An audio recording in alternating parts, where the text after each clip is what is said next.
สบายดีมื้อนี้พวกเราจะมาเว้าเกี่ยวกับการหายใจเทียมแม่นเฮ็ดให้อากาศเข้าและออกจากปอดคนเจ็บผู้ที่บ่หายใจ วิธีเฮ็ดการหันใจเทียมมี4วิธีคือ 1. วิธีปากจูปากถ้าในปากคนเจ็บมีน้ำหรือ2. ทำความสะอาดปากนั้นก่อน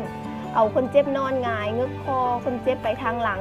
งะข้างออกให้อ้าปากพอสมควรมือ2 นิ้วบีบดังคนเจ็บไว้เฮาเองหันใจเอาอากาศเข้าปอดแห้งๆแล้วสูบเอาอากาศ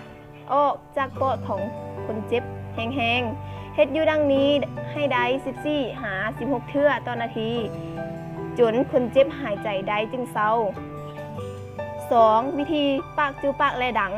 สลายแม่นเฮ็ดกับเด็กน้อยเฮ็ดคือกันกับวิธีปากจูปากมีแต่เวลาจะเป้าอากาศเข้าสู่ปอดคนเจ็บนั้นบ่ให้บีบดังแต่ให้ปากของเฮาหวมเอาทั้งปากและดังของคนเจ็บ 3. วิธีปากจูดังวิธีนี้ใช้เวลางะคางกระไตของคนเจ็บได้เฮ็ดคือกันกับวิธีปากจูปากแต่เฮาเอาปากจุใส่ดังของคนเจ็บเท่านั้น 4. วิธีกดสันหลังมี4วิธีคือ 1. เอาคนเจ็บนอนคว่ำเอาหัวของคนเจ็บเต่งใส่มือทั้งสองเบื้องปิ้นหน้าไปทางข้าง 2. ผู้ที่จะให้การช่วยเหลือนั่งคุกเข้าอยู่เทิงหัวของคนเจ็บ 3. วางมือทั้งสองเบื้องของเฮาใส่หลังของคนเจ็บแล้วเน้นลงแห้งๆประมาณ10 หา 12 กิโลกรัมสำหรับผู้ใหญ่แม่น4 หา 5 กิโลกรัมสำหรับเด็กน้อย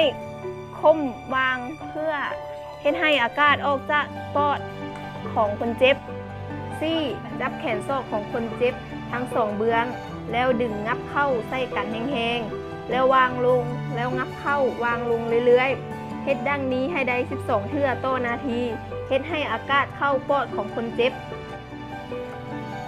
การเป่าลมเข้าปากจัดท่าคนเจ็บนอนหงายหัวตั้มแก้เสื้อผ้าให้หลมแข้งหน้าไปข้างใดข้างนึ่งแล้วทำความสะอาดปากถ้ามีแค่วปลอมเศษอาหารให้เอาออกจับหน้าเงยเล็กน้อยผู้ปฐมพยาบาลคุกเข้าลงข้างหัวคนเจ็บใส่มือข้างใดข้างนึ่ง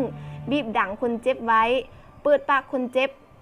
สูบลมหายใจเข้าแห้งๆแนบปากลงกับปากคนเจ็บแล้วเป่าลมเข้าไปถอนปากแล้วปล่อยลมออกมาเฮ็ดดังนี้ต่อไปเป็นจังหวะสม่ำเสมอ12 หา 16 เทื่อต่อนาทีหรือจนกว่าคนเจ็บจะหายใจได้โดยตนเองจุดดี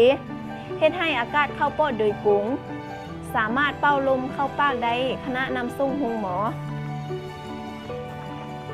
วิธีหนึ่งอีกคือการกดสันหลังหรือยกแขนวิธีนี้สำหรับคนไม่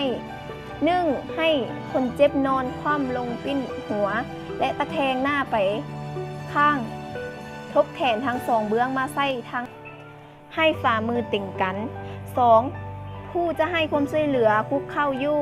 ทางหัวของคนเจ็บแล้ววางมือของตนใส่ทางหลังฝ่ามือนั้นตกอยู่ไกลๆบนขี้แหเบื้องหลังของคนเจ็บ 3. ผู้ให้การช่วยเหลือยกแขนคนเจ็บขึ้นในเวลาเดียวกันนั้นเงยหัวขึ้นคืนหลังพร้อมทางดึงแขนของคนเจ็บนั้นไปทางหัวของเขาให้สุดขีดแล้ววางแขนลงคืนไปที่เดิมเฮ็ดดังนี้ต่อไปประมาณ12 ครั้งต่อนาทีเฮ็ดอยู่หลายๆชั่วโมงจนกว่าคนเจ็บนั้นจะฟื้นคืนข้อผิดพลาดจากการเฮ็ด ECC 1. ผู้ปฐมพยาบาลงับข้อศอกเฮ็ดให้แขนเหยียดกุ๋ง 2. แขนของผู้ปฐมพยาบาลบ่ตั้งซากกับหน้าอึกของคนเจ็บ 3. เนื้อมือจีกลงอึกคนเจ็บ 4. ส้นมือของผู้ปฐมพยาบาลวางลงบ่ถึกตำแหน่งและการเคลื่อนไหวเวลาค้มหน้าอึก 5. ค้มบ่เป็นจังหวะสม่ำเสมอวิธีการอธิบายเกี่ยวกับการหายใจเทียมเป็นเพียงเท่านี้ผิดพลาดประการใดขอโทษขออภัยขอขอบใจ